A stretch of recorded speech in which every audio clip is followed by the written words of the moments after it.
Wouldn't it be the most ridiculous story ever told if the boy who couldn't read and write at 18 gets a PhD before he's 30? That's Cambridge professor Jason Arday, and his story is the most ridiculous ever told. But he didn't do it alone. And sometimes you don't need 1,000 people to want you to win, you just need one or two. Jason's story got off to a tough start. He was diagnosed with autism and global development delay and was nonverbal. My processing is very, very slow. So cognitively, that has always been a problem. That's the reason why things happen later for me than they should have done. 4 or 5 hours of speech therapy a day from the age of 3. There is nothing to suggest that any of this is working. At 11, go into this room, we go through the same kind of warm-up exercises as we normally did. The speech therapist said to me, "Hello, Jason," as she always did, and I just responded, "Hello."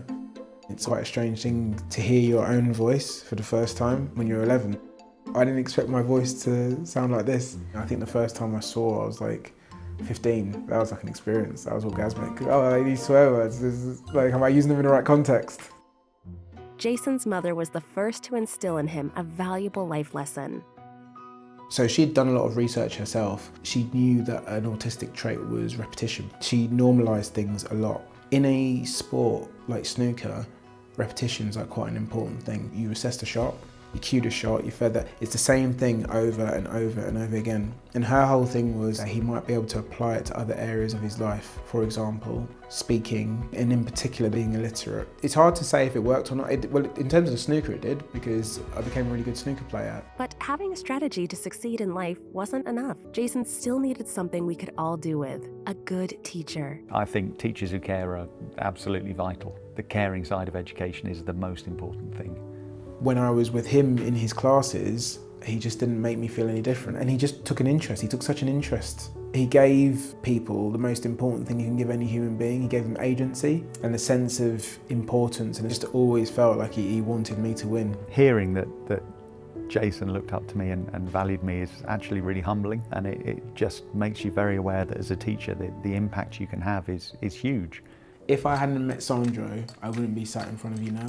Jason has been a special case, I think, in my life. I met him in 2003. He didn't know how to write. I felt something on the day. I must help this guy. There was something about Sandro's approach that took Jason back to his past, and this time he was ready. Sandro's whole thing was repetition, just doing phonics, doing literacy, doing reading and writing over and over again. I went over and over and over with the same topics until he is mastering it. They'd tell me every day, "You're great, you're going to do something great," every single day. But you have to be disciplined, Jason. You need someone to say, "Look, you're capable of doing things, you're going to achieve it. You know, let's do it together." And one of the things he said to me is like, "Look, Jason, you have this indomitable will. That is going to be your thing." Then I kind of thought, right, I'm just going to try as hard as possible. So when I got to university, that's the approach I took. Now, Jason being Jason, he didn't just stop at university. In my second year of uni, I had a lecturer who'd just got their PhD. Kind of went back and said to Sandro, like, "What's a PhD? I want to try and do one." And he said, "Jason, we can do this."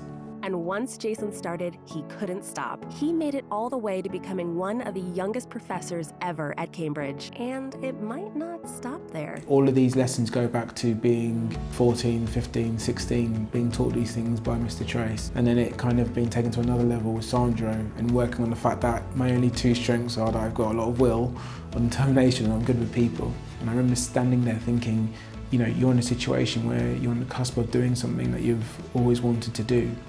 Enjoy it.